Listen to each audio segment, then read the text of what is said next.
Okay, party people. Hope everyone's having a good day. It is a good day here. Can't complain. Pretty nice outside. A little chilly. It's about 49 or so. So not too awful bad. We're gonna feed chickens. Get all that handled. All that in place. All right, Fernando. I'm gonna let Fernando in because he wants in. Come on, Fernando.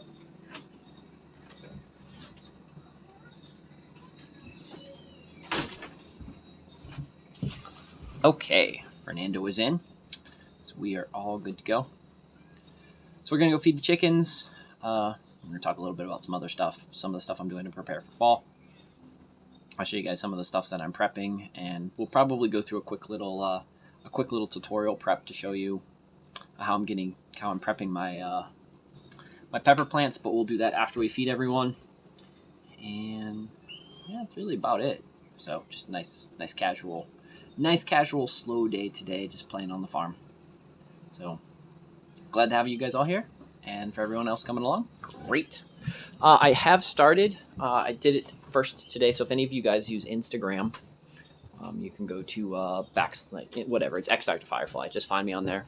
I'm gonna go back to doing my daily out the window weather. So if you'd like to, it's just a quick little, about a minute of me updating what's going on the farm. Mostly just the weather. I do it mostly just to document for myself, but if any of you are interested in, the daily videos, that's where they will be until I can figure out a way to post them other places, which I don't know how to do that yet. But it was raining like crazy this morning, but if you want to see what it looks like today, or it looks like, it's a beautiful sky day. You can see the clouds are just zooming past pretty strong. You can see the leaves are starting to get that nice orangey color. That orangey yellow. That's a really beautiful. It's a really nice color tree there.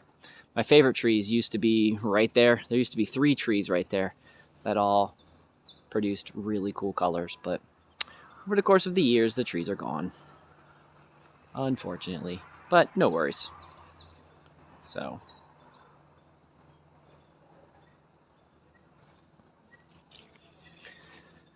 like I said, I'm gonna get everybody fed, get everybody watered.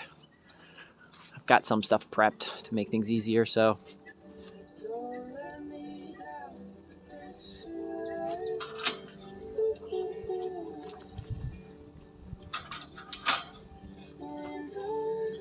Got some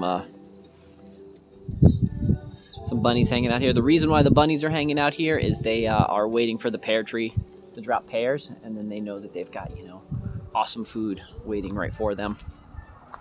That's also why the ducks are also hanging out here as well. So the first thing we're gonna do is we're gonna get Sylvia some food, because Sylvia is always a hungry piggy, and she would like to have some food. So we're gonna get that handled and say hi to her, and then jump into the barn and get everybody else fed. I don't know where Sylvia is right now. We'll have to figure that out. So she might be in her house. She might be roaming around the yard. So not quite sure. We'll figure that out. So let me pop you in here for just.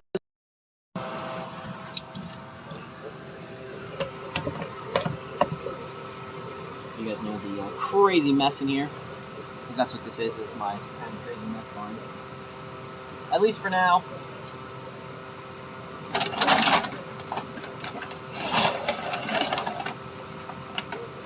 Got some food. Let's continue on.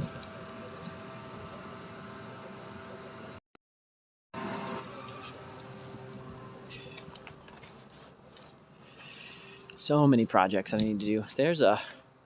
That is our baby making bunny right there. That bunny has made more babies on our farm than probably anything else that we have. That is Gracie. She is the baby making machine. I have to look. I have the number someplace of how many babies that she's had. Let's see if Sylvie's in there sleeping. Well, my days are not and she is not in her house sleeping. Thanks for the treat, buddy. I appreciate it very much. Leo X White. Let's continue on. Figure out where Miss Sylvia is, because I kind of... Oh, there she is. I see her. You can kind of see her popped up right there past the barn. So we'll give her some food right there.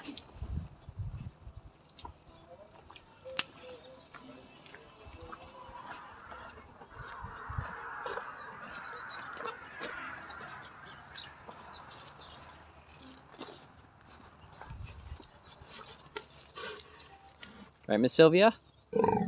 Yeah? You hungry? Yeah? Okay. So, big girl. So she's starting to get her fur back. She finally got to the point where she lost her fur, and now it's all starting to come back because she's starting to get cold. So we got a daring duck here, thinking he might be able to sneak in and snag some food from Sylvia. It's a pretty daring thing. Usually they're the cleanup crew.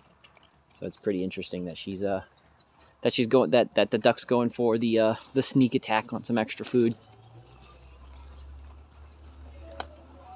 So my little handy run here. I'll show you guys if you guys have not seen this yet. I moved the one beehive. I've moved it in there. So yes, I will actually I will show you that. We can talk about how if you have some unruly cocks, how to get your wife to handle your unruly cocks. So what I was saying, I think all the chickens are in here, so let's start off in here. So I do want to show you yeah, cool, we got G-Man. This is perfect. Oh, we got the other red guy here too. Perfect. I want to show you guys some tricks.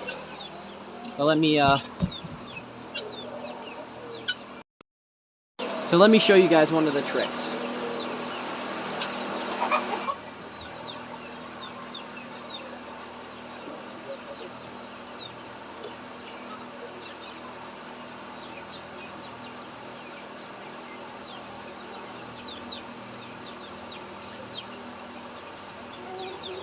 So I'm gonna grab one of these guys in the cages. So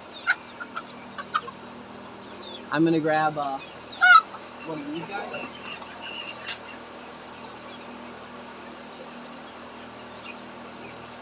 This guy's too nice. It won't be a good example, so I need to show you a really good example of what to do. And this is advice. This is advice for anyone that's going to raise chickens, especially if you're going to choose to have a rooster. So each one of my families has a rooster that lives in the mix. So.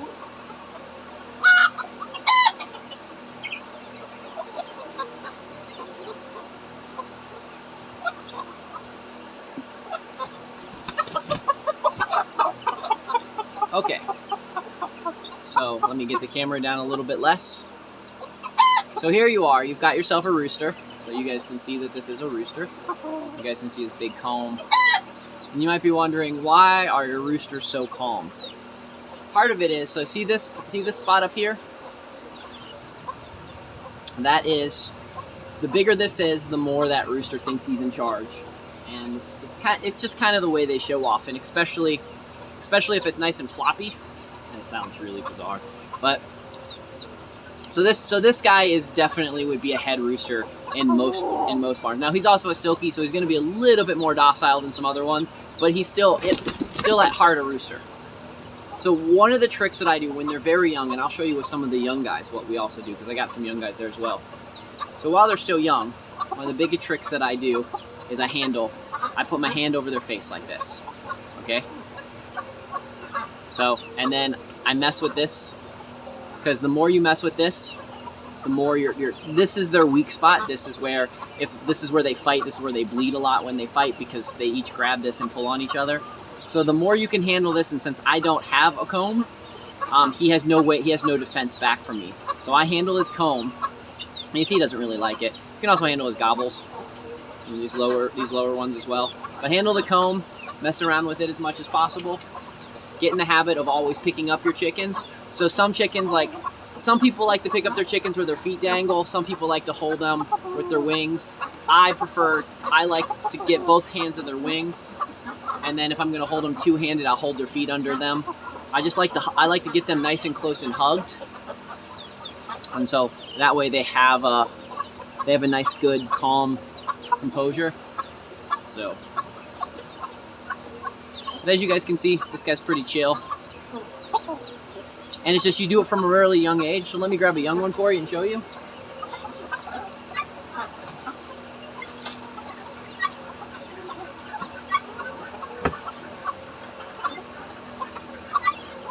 So let me go right over here. So this one right here, there's going to be a bunch of babies in here.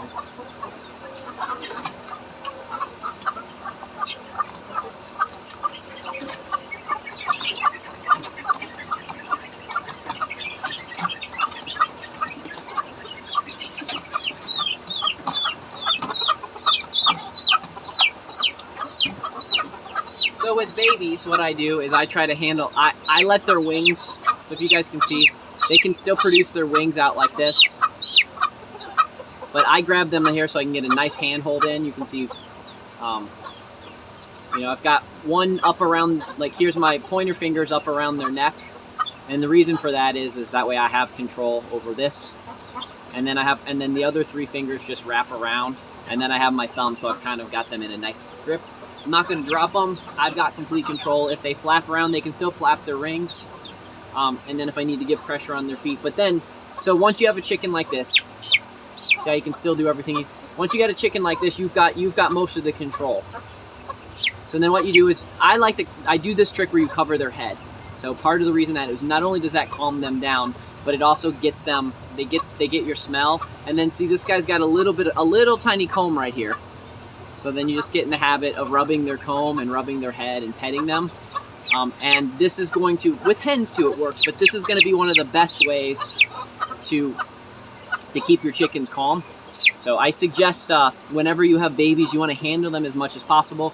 You want to touch their head. You also want to touch their feet, because their feet are also something that you're going to have to probably maintain, especially if you have things going on in your barn. Or if they're a silky per se, they're going to get stuff. You're going to need to clean up their feet. So you're going to need to do that a lot. And just get the chicken as much used to being handled and as much used to who you are. So if your kids are going to be taking care of it, or your wife's going to be taking care of it, or your farm hands are going to be taking care of it, you want them to be able to handle the birds as much as possible. And the younger you handle them, the better it is. So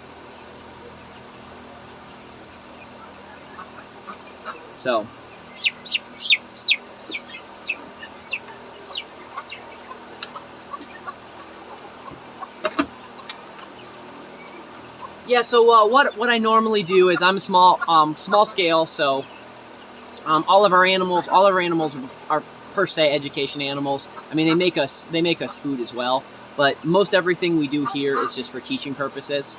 All the chicken tractors that you see in here, all of these are modular, so these actually can be taken outside and put on grass and then moved around, and then during the winter months we bring them back in here and we stick them in here.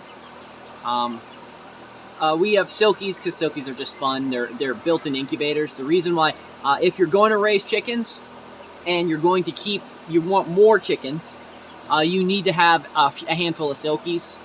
So silkies are the chickens that are really soft and fuzzy. They're great personality, but A silky hen will sit on anything and try to incubate anything. And so the great thing about having a silky is you'll never have to buy a brooder and you'll never have to buy an incubator because the silky hens will be doing it all for you.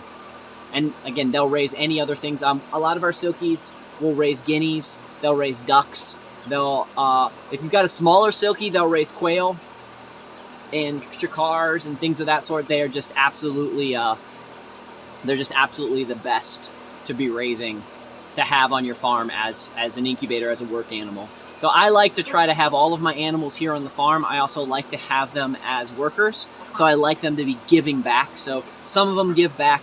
Some of them give back with protection. Some of them give back with food, like eggs and such like that. Some of them give back with fertilizer. So a lot of my rabbits, the main reason I have a lot of the rabbits is they give back for fertilizer. So I can augment the soil. I can always be creating more and more better soil. And then some of them give back for protection. Like one of Sylvia's, our pig that you guys just saw me feed a little bit ago, one of her biggest jobs is to keep the larger predators away. So like bears and such like that don't like the smell of pigs. And so having a pig around, especially a pig that is going to be around for a while. So she's 7 years old.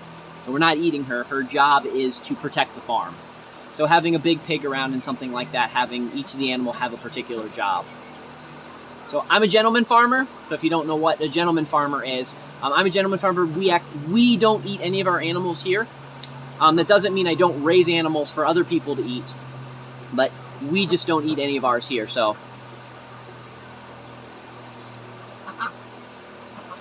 again, I'm all for other people. I think having your animals, rabbits, chickens, ducks, pigs, cows, all that kind of stuff, whatever is best for your entire setup is best for you, and that is how you should raise your farm. And everybody, I don't really care where you're at. You should be raising at this particular point. You should be raising some type of animal for your well-being. So maybe it's you're raising rabbits in your house so that you have good fertilizer to start growing some crops inside buckets or shipping or containers or such like that. Maybe you're just raising quail for the eggs. Maybe you've got a little bit. Maybe you're raising other things. So it's just all about that. So is it still peaceful where I live? Absolutely. I live in southern West Virginia in a town called Flat Top. You guys can, I don't make it. Everybody, you guys can look it up. If you guys want to see exactly where I live, if you're interested, just type in Mavis Manor WV under Google. Find my map dot. So yeah, still peaceful. It'll always be peaceful here. I'm in the middle of nowhere. There's no reason for anybody to bother us here. So I got 33 acres. Don't really have a whole lot of neighbors. So most of the houses around me are vacation rental anyways. So great place. Love it. But I was a city kid, so everything that I know and do and teach and that kind of stuff is stuff I've learned by doing firsthand, getting my hands dirty. So I did actually raise chickens in the city. So when I lived in the suburbs is when the first time I got into raising chickens. So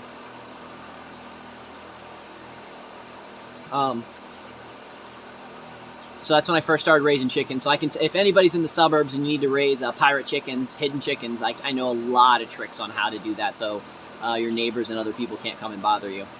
But let's get to getting everybody fed, and we'll continue on because I've got some other stuff I'd like to teach you guys as we continue on today. So I'm gonna walk over there. I'm gonna get all the stuff for the feed, and then we're gonna do all that kind of stuff. Well, I mean, it's not. Norm 8, it's not on the brink. We've already collapsed. So, hey, thanks for the treats, man. Now, we've already collapsed. We're just living through the end of the collapse. That's why it's important to learn as many skills as possible. Start building strong community, building your bonds with the people that you like, so that when it's time to rebuild, we can rebuild something awesome. So, I mean, that's what all the stuff is. They're just letting us know. So, thanks for the treats again. So much appreciated. So. And I'll never see civil war here. Just like even though West Virginia was one of the states during the Civil War that seceded from the Confederacy to rejoin the Union, we hardly ever saw battles here. And then when we did, there was the Flat Top Copperheads, and they didn't fight for either side. They just focused on making sure their community was as good as they can. And I even have, up on top of the hill, there is a Civil War site where people came through and camped, but there was just never battles here. It's just where I'm at. I'm blessed with where I'm at, is that I'm not going to see all that craziness. But again, I made a lot of choices when I moved here 16 years ago from the inner city because I grew up in Akron, Ohio. So when I made the choices to move here, I paid a lot of attention to that. So the house I live in was built in 1897, so it's been here forever. I've got farmable land, I've got woods, I've got everything that I need. So again, it's just, you know, it's why we do what we. It's why I try to teach what I teach. I've been blessed with everything that I currently have, and trying to get as many. Anybody that's interested, trying to teach you guys with whatever I can share. So let me get the food and we'll continue on.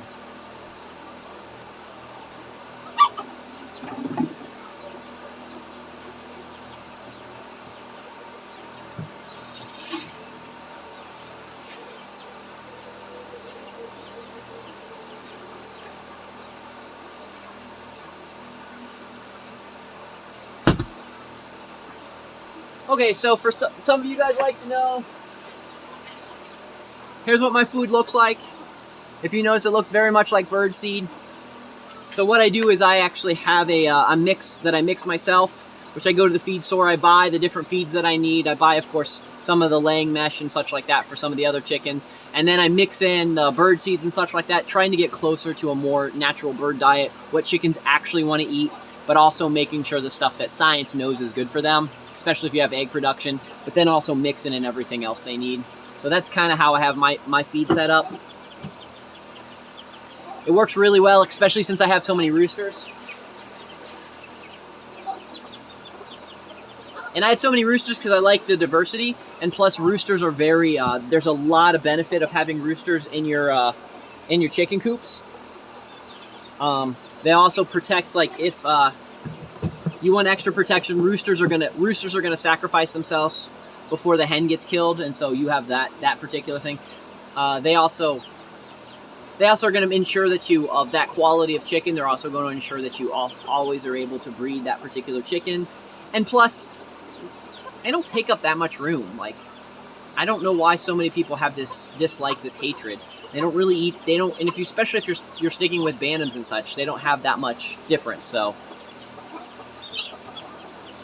No, I don't ever separate my roosters. Fertilization doesn't bother me. As long as you collect your eggs every day or every other day, you're never going to notice that the eggs are fertilized, ever.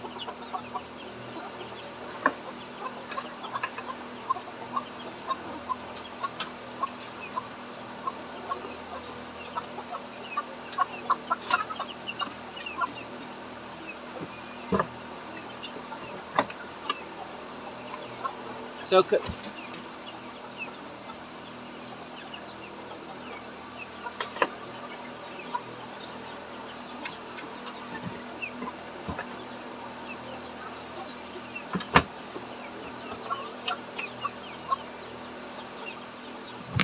you guys can see a little bit better what I'm doing. So just feeding these guys. So all of my bantams live inside cages, and then all my other chickens and ducks free range. The reason why the bantams live in cages, especially with silkies, is they're kind of dumb out there in nature, and so they're more vulnerable to being able to get eaten by predators and such. So this is the way we protect them. And then, like I said, these cages go out and we move them around like chicken tractors. So they have the protection of being enclosed, but they also get to have all the bugs and such. During this time of year, what we do is we make a deep litter. We make a deep litter pack in here. And so what a deep litter is, it's sand, diatomaceous earth, oak leaves, a little bit of peat moss, and then some hay and such. And then that mixes up, and what that does is that makes a really nice deep litter. And then in the spring, we clean all that out, and then we've got really, really good future soil, because the seeds left over, the poop, the urine, and all that mixing, the feathers and all that kind of stuff mixes in there. We augment that into our garden soils, and we have a lot of the micronutrients that gets lost in soil just easily added back. Oak leaves are really important because oak leaves actually stop a lot of bacterial growth. Oak leaves are absolutely amazing. They're really good for your fish aquariums, that tannins in them, and they're also really good into adding them into deep litter pack.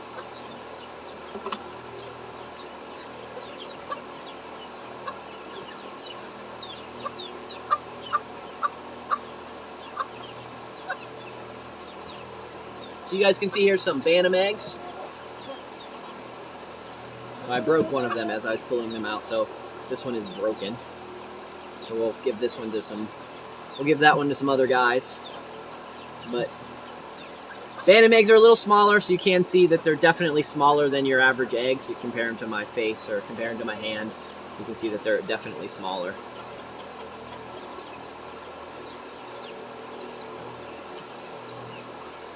But that also means they eat less.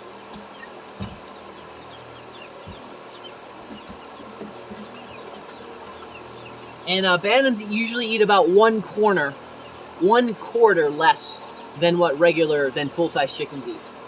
And their eggs are not 1/4 of the bit smaller. They're just about half smaller, so you're definitely getting off.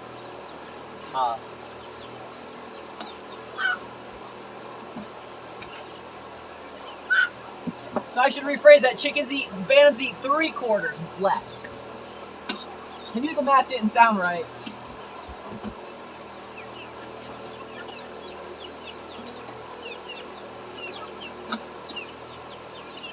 So bantams are a net positive, is what I was trying to say.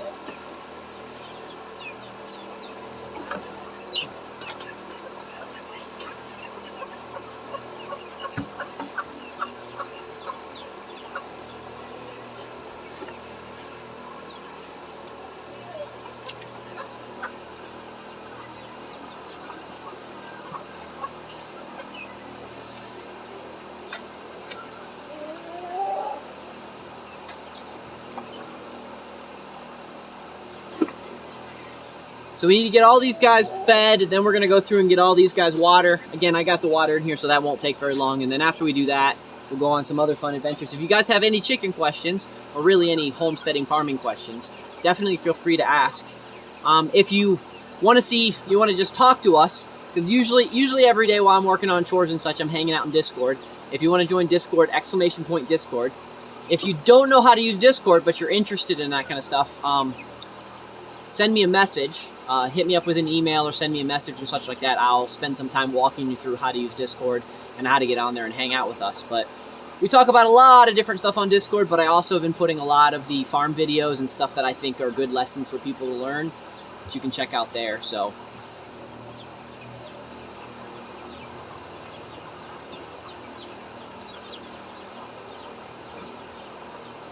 if you're just really not someone that wants to do Discord, but you want to just kind of see the stuff I have, you can type !M, and that will send you to my nonprofit website, where I've got a bunch of my free classes and a bunch of the tutorials and such like that. You can get on there, and you can just download all the different stuff.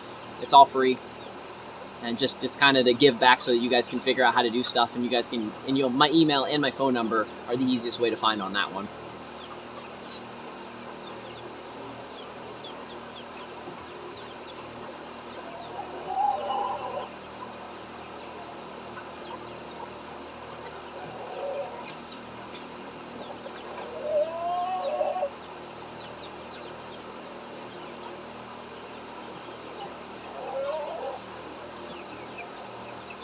Good, the exclamation point. Thank you, Mock.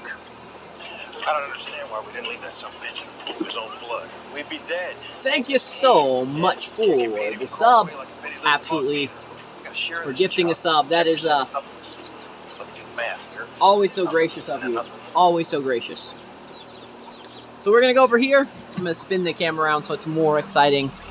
We're going to come over this way. I got a couple more guys over here that we need to feed. And we'll get those guys fed.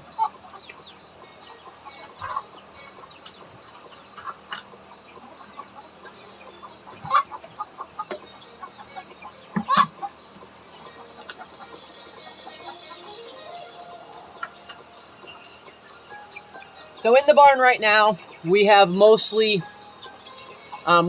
chickens and rabbits.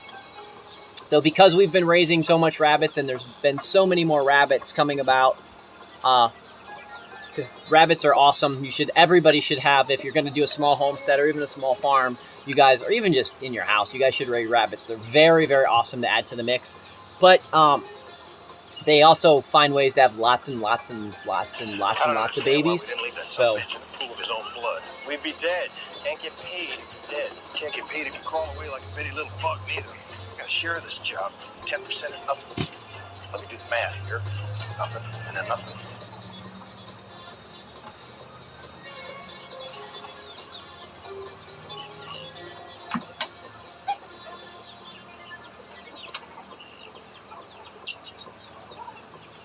And thank you again for the sub. The gift sub. Just absolutely always appreciate it. Always so helpful. But I think being followed.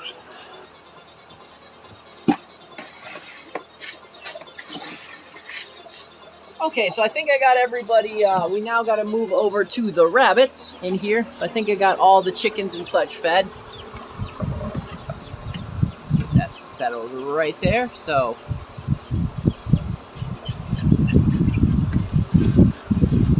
what you do with some of the extras, just toss it into the air, not into the fan like I did, but toss it in the air. The guys love being able to scrounge around on the floor. Plus, I know some of you guys follow my other channel, the Mavis, Lisa's channel, Mavis Farmacy, and so you guys like to see what's going on in the barn. If you jump over to that channel now, you actually be able to see me in here talking to you guys.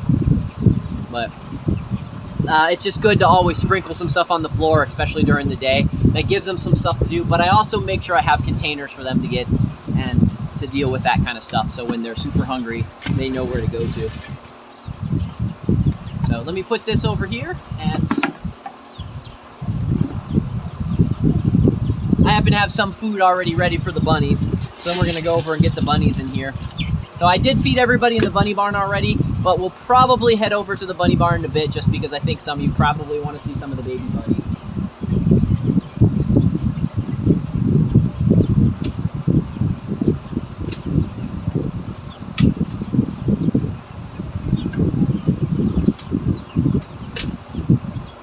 So right in here, you guys, I didn't realize it was not really in screen, but right over there,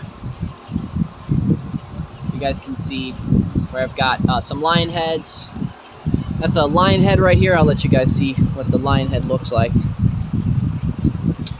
So lion heads are really fluffy bunnies. They're really, really good for to help calm kids down, and they're really a really good first pet.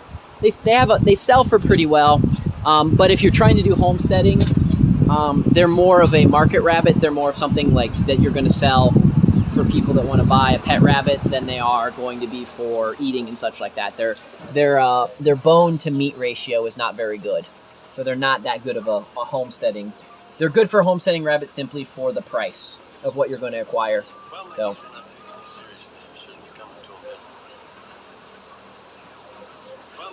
Again, that's why I said I think it's good to have a balance. The other nice thing about the lion heads is they do produce a really, they are really good at with their poop and such like that, being able to augment your soil and such like that, like absolutely spectacular.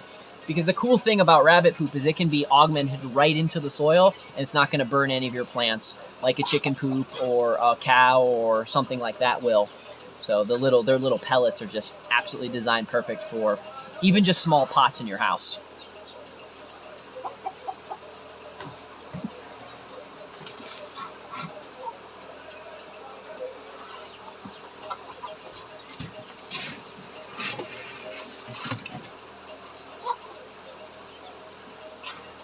Hey Mock, if you're around, listen, your favorite songs on the radio. Always at the party con las chicas que están buenas. So, sorry guys, it was just funny. Me and Mock were talking about the Macarena on the radio, and it just happens to be playing on the it happens to be playing here in the barn right now, which is just funny.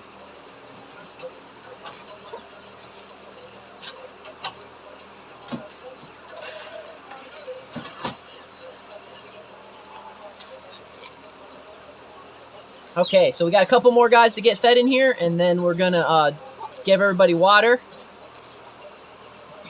Then we're gonna give everybody water, and then we'll be adventuring on to do some other things, so I can show you some of the other stuff that we need to be doing today.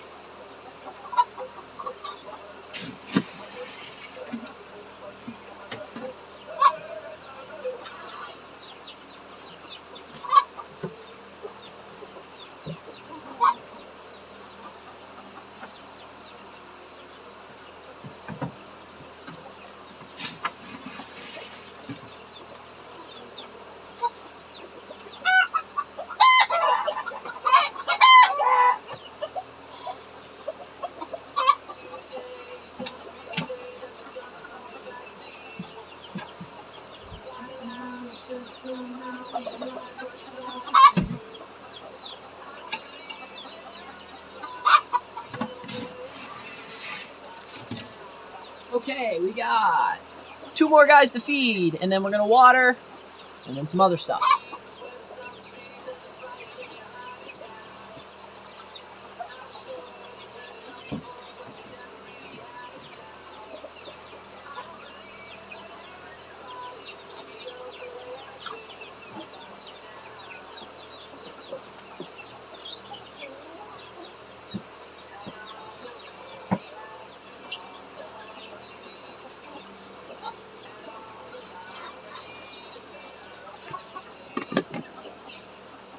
Okay, everybody is fed, so now we're time to get everybody watered. So, hello everyone. Hey, the Messiah, how are you? I hope you're having a wonderful day. Thank you so much for all of the treats. So we're gonna get everybody watered.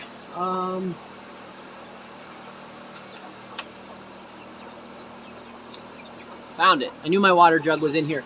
I knew my water jug. So, another thing I want to tell you guys. These, as I throw it on the ground, very useful in a barn, very useful for farming, especially with the way that we have our modular system set up. Serving pitchers, absolutely. Pick those up at Goodwill. Find those about. And if anybody has an ample amount of serving, a lot of these, let me know, because I'm always looking for more.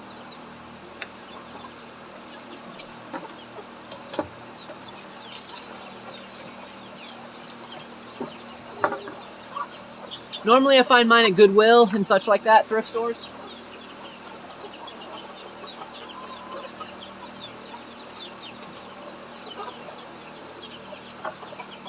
So I don't know if you guys can see what I'm doing. You probably want to see. So I've got a pitcher down here. I've got my water down here.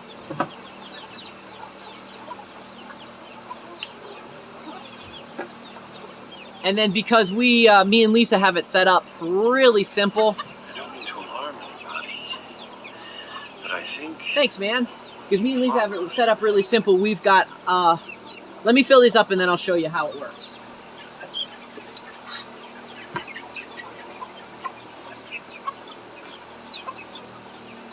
So, probably can't see exactly what I'm doing there. So let me just zoom you. You guys can see how we have our setup that works really well. So with these guys,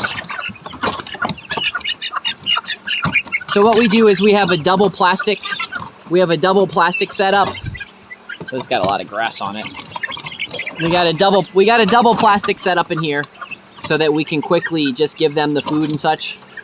I didn't realize there was so much grass in that one, so shouldn't have done that. But anyways, normally how it goes is you can just pour it in through the side like we did there and make sure that they have water.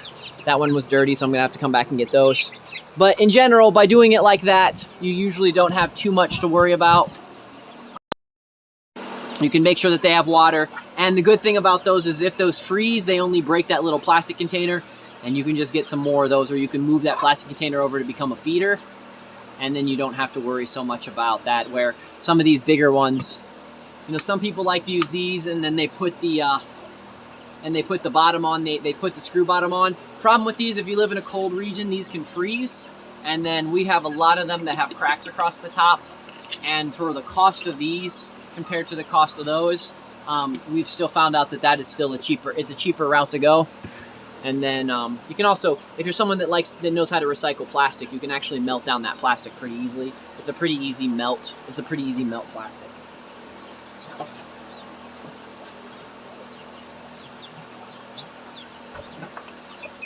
So let me get the rest of these guys fed, or the rest of these guys watered.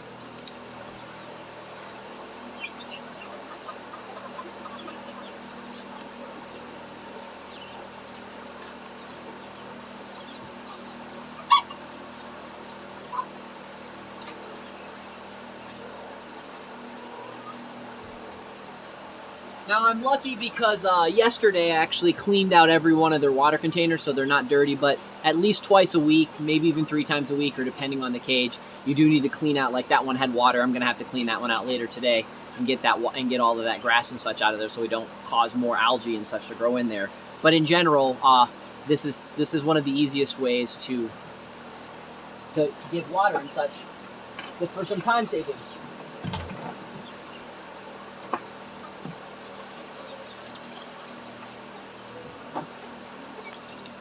So just a few more guys to get.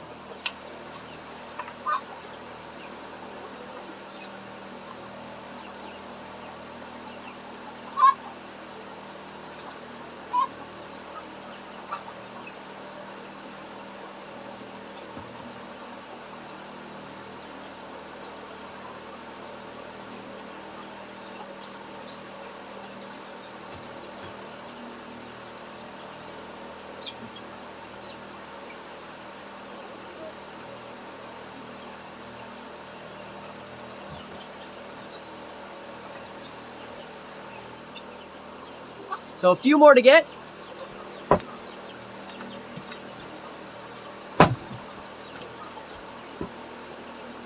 So I have to fix this this thing down here. It's sticking.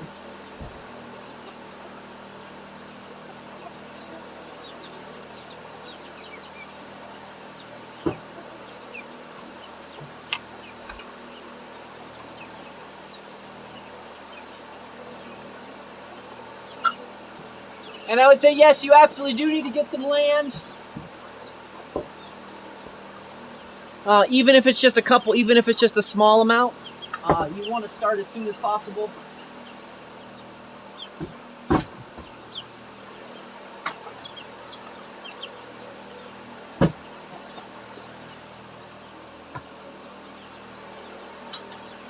And the first thing you want to do when you start getting land, the two things that you're going to focus on is trees and fencing. So you want to have good fencing in and you want to have good fruit trees because both of those take a while and both of those are things that you absolutely need. So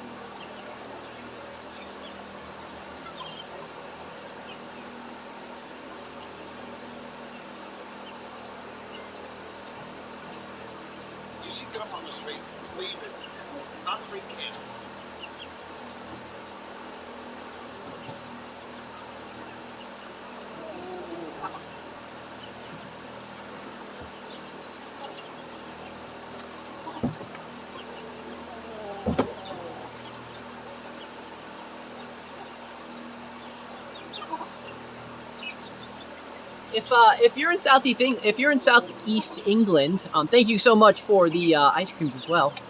If you're in Southeast England, the thing I tell people is it doesn't matter. Like almost every country has land. It might be expensive. Like I know where Kangaroo lives and Mark Boggs, who lives in Bristol, and some other stuff. I know it's super expensive in different areas, but you don't need a lot really.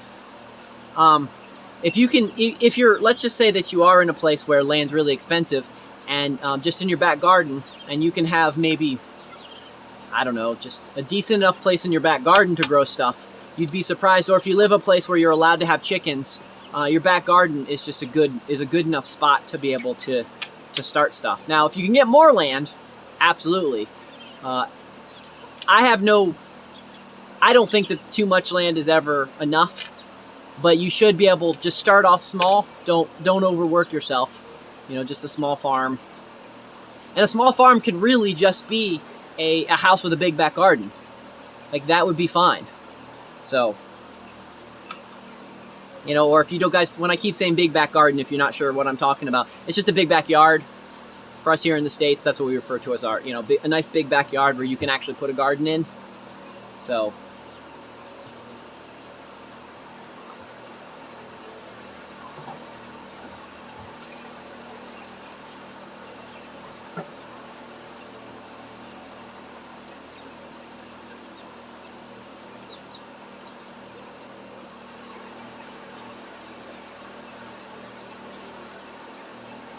I mean, Norman, if you look on the map, like especially now near Exeter, there's a lot of farmland. I mean, it looks like Exeter's pretty much a town right smack in the middle of giant farms. It's not quite the southeast, but going over that way.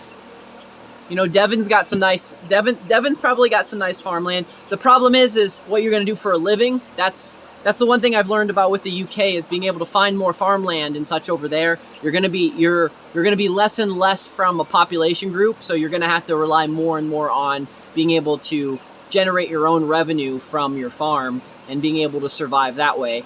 And again, because you guys are taxed at a higher rate than we are, I don't really know how to direct you in any better way than that. But I think it doesn't matter pretty much where you live. You should be able to find something that you can farm and live and that kind of stuff. So hey, thanks for the follow. I will check out your page as well in the future. So 24/7 Conspiracy Gaming.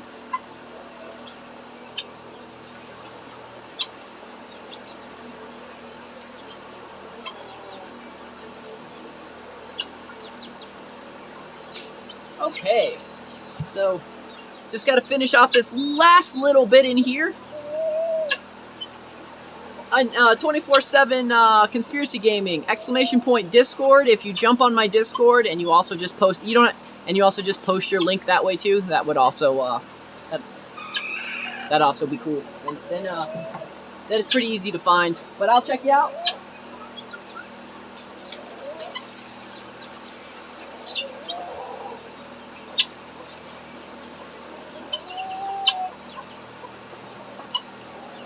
Okay, so this is empty, so we're good to go.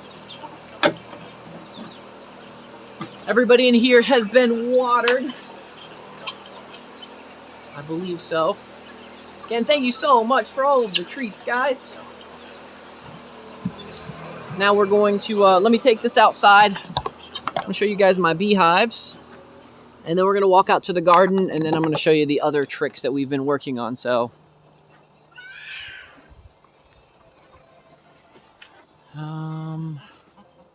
I don't know where my wagon is, so we're going to take this over this way first. So, let me spin you guys. Go put this on the wagon.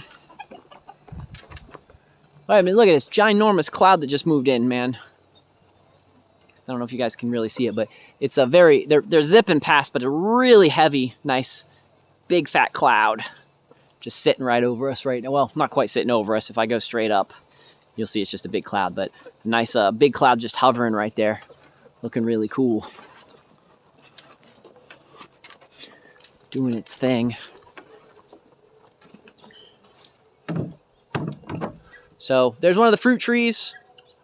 Again, like I said, this is why you want a fruit tree. Pear trees are awesome if the pears grow well in your region.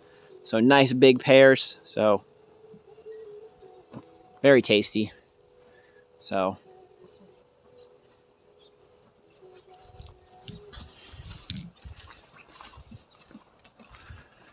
let's go walk out to the market garden. I can show you what I've been working on out there. I need to grab a couple eggs and take them into the house. Oh, I don't know. I think I was talking to some of you guys. So I've been having problems with this, my duck pond. You guys watched me do this duck pond over the last couple years. Oh, cool. Anyways, guys, I want to show you this real fast before I forget. Let's see if it shows up. I don't think it'll show up on my camera. Ah, yeah.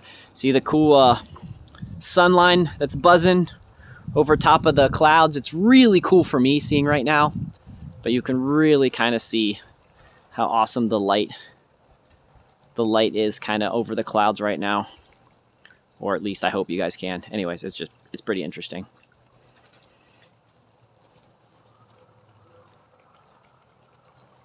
Yeah, Norman, I learned all of this as an adult. So I was a city kid, grew up in the inner city. So everything I learned was by trial and error, doing it, learning from really awesome old timers that live down here. Okay, so you guys know that the duck pond was having issues. What was happening, it was completely getting built up with silt. So I'm trying another experiment where I'm making a little sub pond, putting the earthworks dam, and hopefully all the silt will build up in there, and then I can have this finally hold water again. Because this used to hold water really well, and this used to be nice and deep. And then I have that so I can go out that way and go out that way. So we'll see. We'll see if this plan works. I've been working on that. I've been working on both of those for a long time now. So we will see if I can get both. If I can get both to work. Hopefully the answer is absolutely yes. So let me grab these eggs no, none of those cell towers are on my land. Those cell towers are just off of all of my land. So I need to grab these eggs real fast. So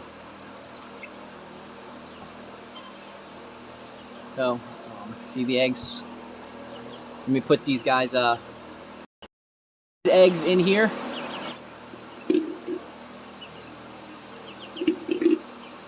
And I got a couple more eggs outside. And then let me take them up to the house.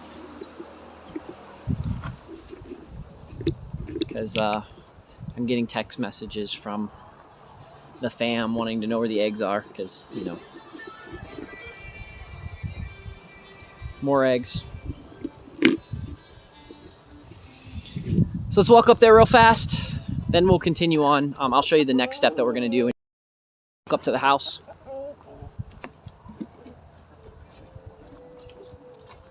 There's the bunny apartments. How long is my working day? It depends on, it really can depend. If I've got a lot of crazy stuff doing, 10, 12 hours. If it's a day that I'm just chilling out, it might be 3. So I say my minimum work day, if I choose not to focus on any projects or choose not to do anything, I think the lowest my day is going to be is going to be about 3 hours. So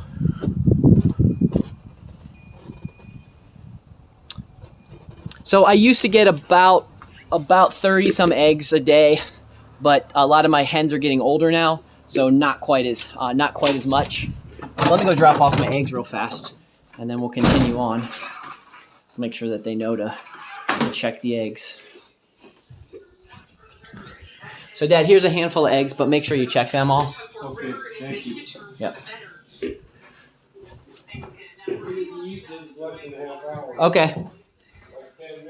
Well, I won't be ready in 10 minutes, so just save me some. Thanks. Okay. Yeah, pumpkins for Halloween, of course. So,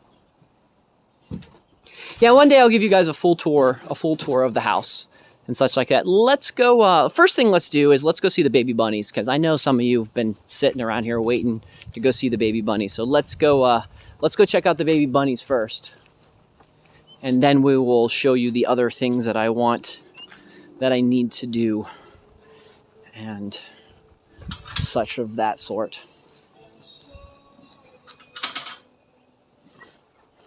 But yeah, so going back, my average work day, lowest is 3 hours, max can be all day, like from when I get up to go to bed. The cool thing is I do what I want to do when I'll rephrase that. I do what the farm tells me I need to do when I want to do it. So it's my choice. It's not like I've got somebody else telling me what to do. So that's really nice. But I'm also blessed with the ability that I also make additional income with being a day trader and crypto and repairing people's computers and such like that. And so there's that. And I also do teaching. So I also teach I teach the classes, so where I go around to the schools, or I go around to the places around and do different types of teaching and such like that. So let me actually I'll just put you guys here. So let me put you guys here. I'm gonna grab a couple baby bunnies. And Norman, you're right. I'm absolutely living the dream. I have been blessed. So the sacrifices that I make and the sacrifices that I made when I was younger are absolutely worth it. I wake up every day thinking just how awesome things really are. It is super cool. So let's get the baby bunnies.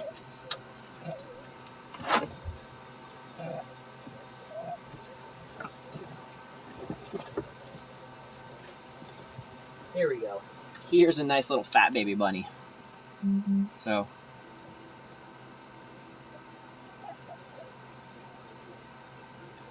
little fat baby bunny.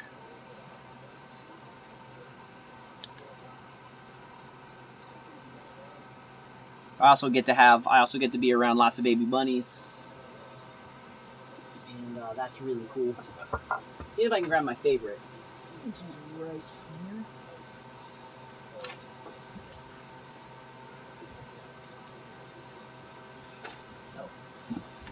Got it. So this one's my favorite right now in this group of babies. So he's just a cool, you can see he's got like a gray nose and he's kind of buttercup tan color. Just an awesome little guy.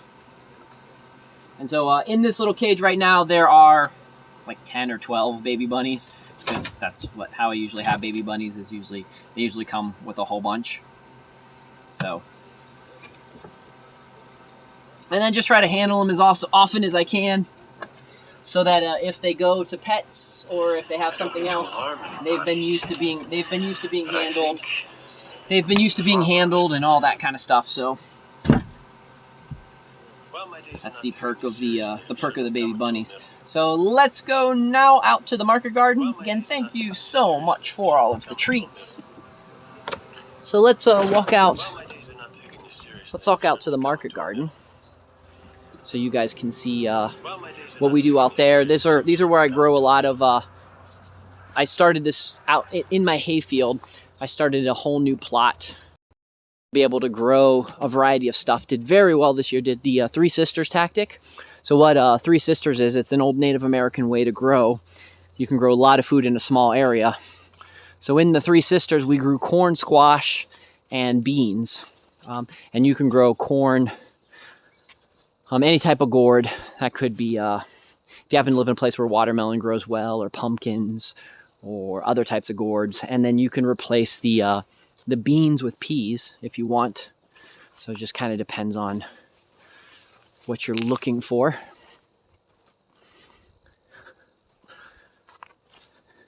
So I leave all these weeds up right here because they're really good for the bees. So there's if you guys want to see what you guys wanted to know what Flat Top looked like, that's pretty much the community I live in. That's my building there, and then that's the church across the street.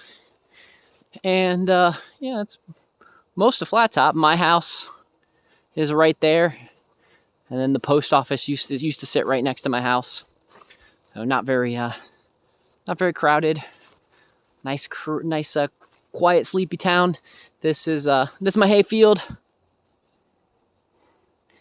And then if we do a 180, there's my mountain, and it goes up, and then it goes up again behind there. And that's behind me. So, and the big fat clouds. So, oh, here's my fruit orchard. I'm actually on the process of, you guys can see the trees. I'm putting little black things around the trees to protect them. Right now I planted 40 fruit trees this year. So very excited. In a couple years, it'll be awesome. So all of those pine trees, I planted all of those as well. So pretty much, just to give perspectives, the hayfield used to extend all the way to the house. So the entire farm area back there where I have all the animals and that kind of stuff used to look like this.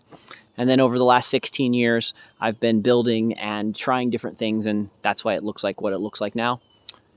That square right there is, we're gonna do some more garden plots. I like the Ruth Strout garden plot. I'm lazy. And so what you do with that is I'll come in here and I'll scythe all of that down closer to the ground, or you guys could use a weed whack if you wanted.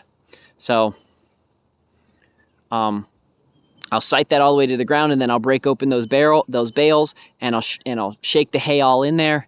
That'll kill the grass, prepare it for the spring.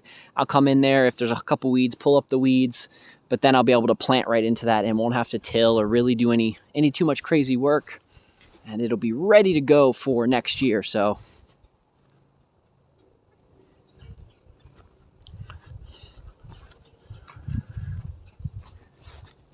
and then over here you guys can see, I'll give an example so you guys can kind of see. This is an example of one of the row ones where I've already started putting down some of the hay.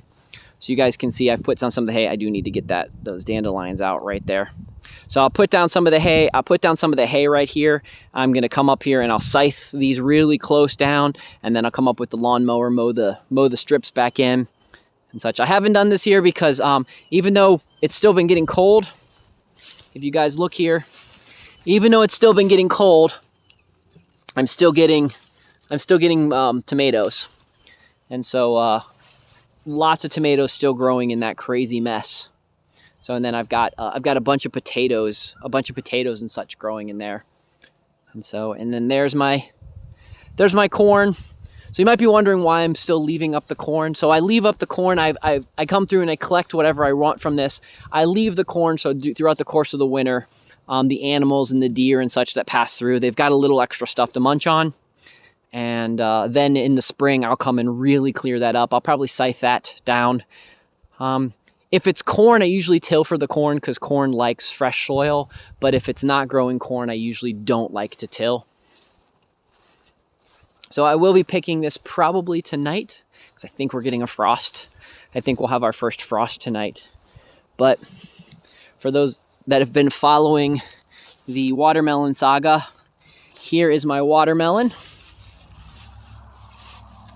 So you guys can see it's just a small watermelon.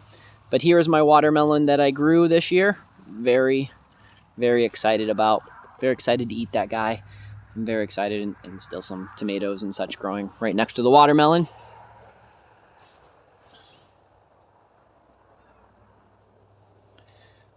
That's barley and corn.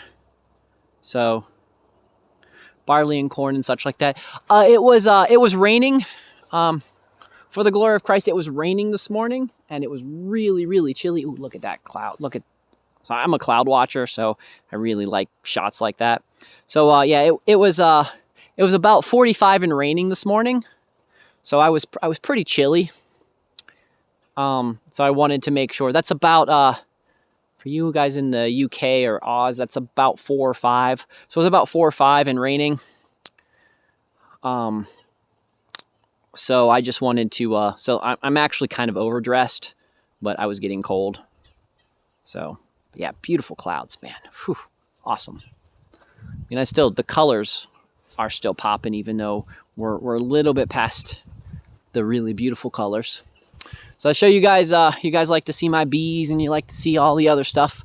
This is a beehive. I've just started feeding them, giving them a little extra. These guys will stay out here. I'm trying to figure out a way to, I'm probably just going to wrap that and make that nice and warm and keep these guys right here. So this will be an interesting place for the beehive. That's Stormy Daniels for those that follow closely. Well, let's swing back this way, and I want to show you one other thing. I'll show you the other project I've been working on. The other project I've been working on today. So we're going to walk down over this way.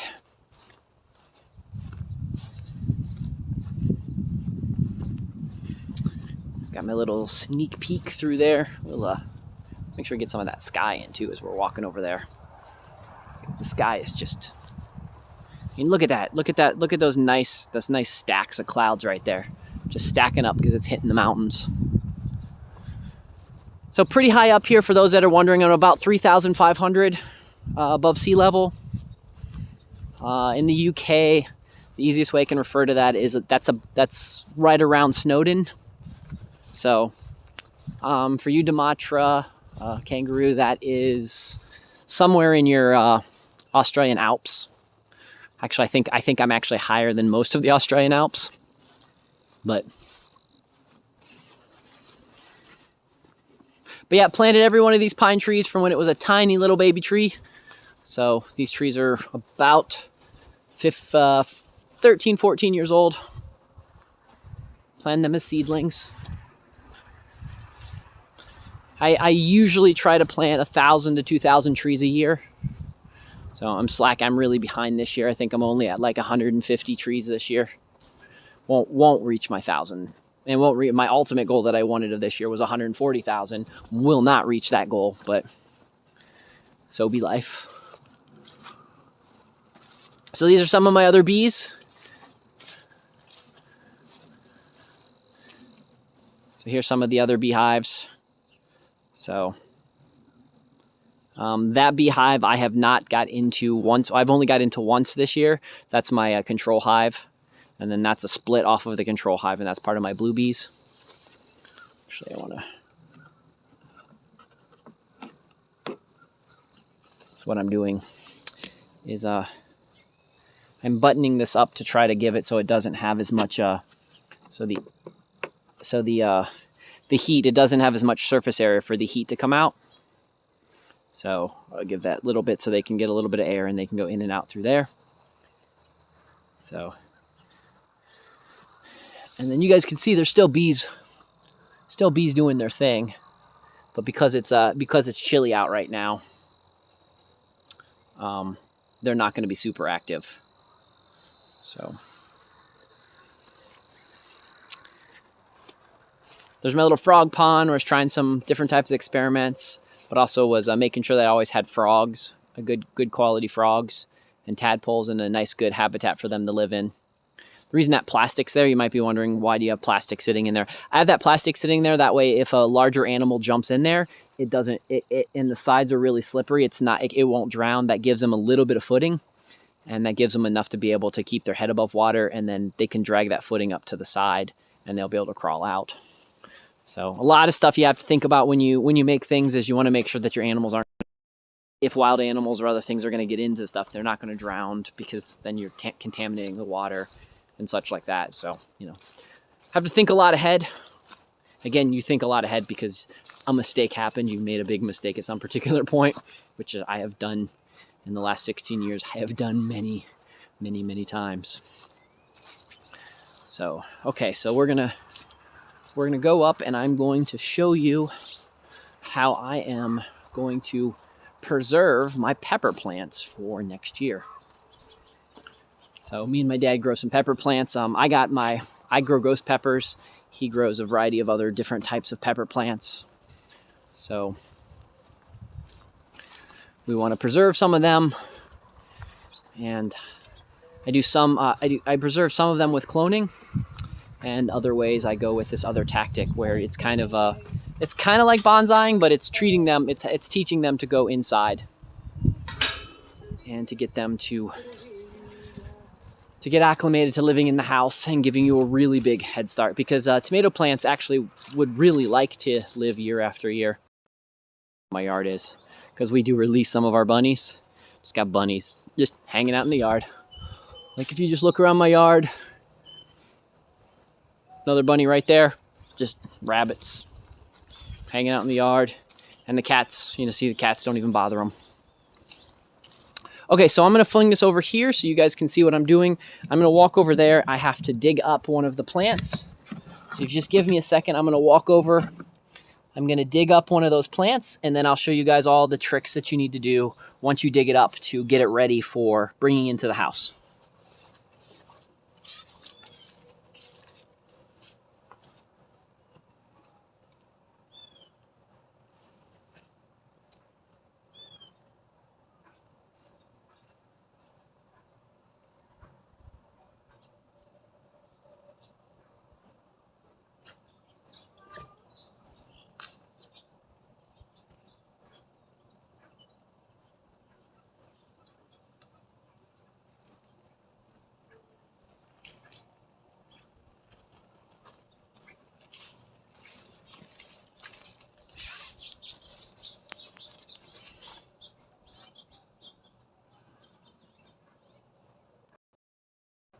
Okay, so just dug up my pepper plant.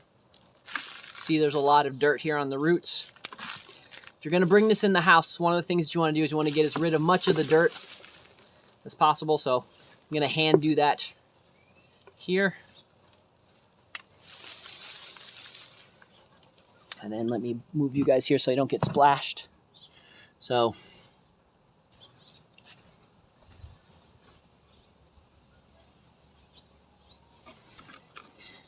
then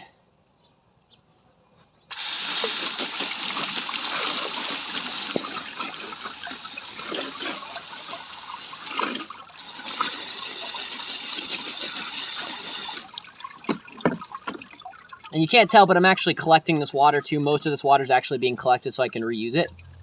So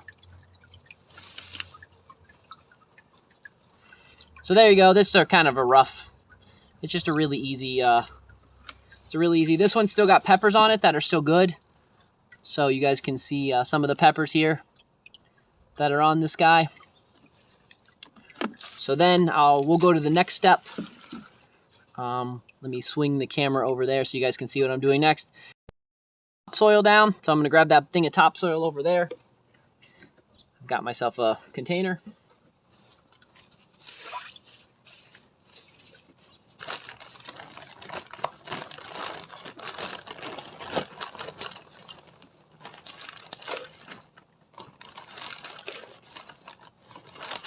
I don't mean to alarm anybody, but I think we're being followed.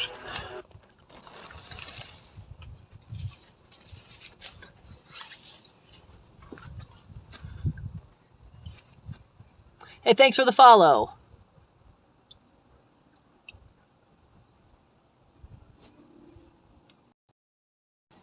So, now that I've got my potting soil, the reason you're doing all this, the reason you're using the potting soil, and the reason you're rinsing off the plants is because you're going to carry, you want to get some of the natural bugs that are going to be in your soil. You want to get them out since you're bringing them inside.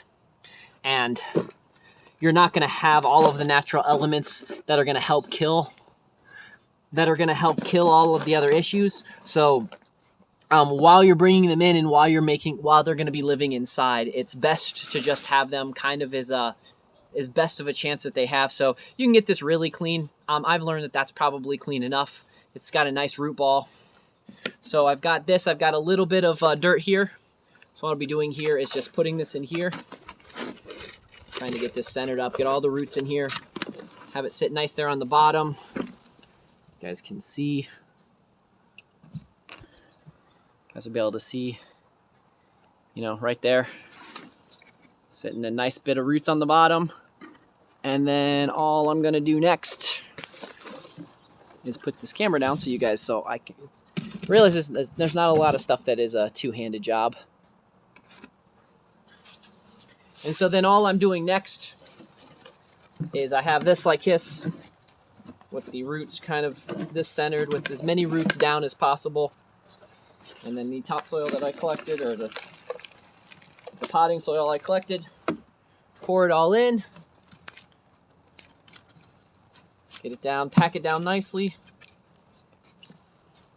And then what I'll do is as soon as I harvest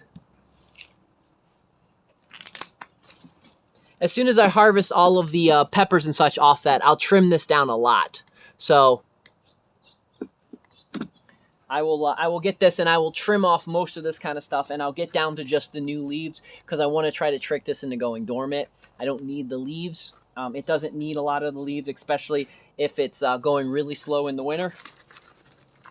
So we'll be doing that. So a lot of that's just going to be just a lot of like, I'll give you guys an example so you guys can see. So like with this branch, actually probably just go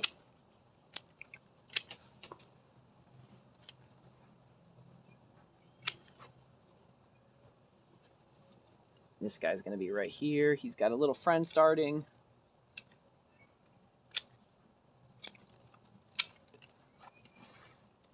So if you guys can see, get you guys up a little bit closer. So if you guys see what I did is I really, what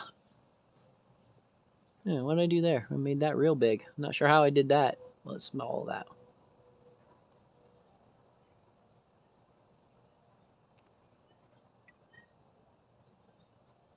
Whatever. If you guys can see what I did here, I clipped all these, but I still left the place for the buds to start coming out there.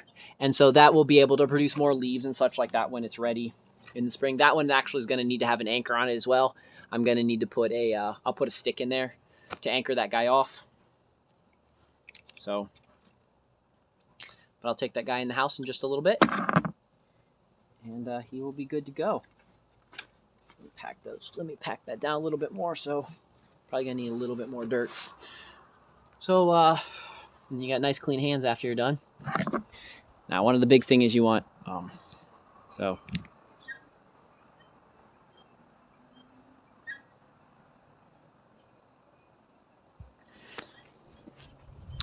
let's show you one last thing before we head in for the evening, and that's going to show you those that want to see and just understand that I've got porch bees where I keep bees on my porch. You guys saw some of the other bees, so I'll show you guys the two sets of the last little bees that I have hanging around the yard.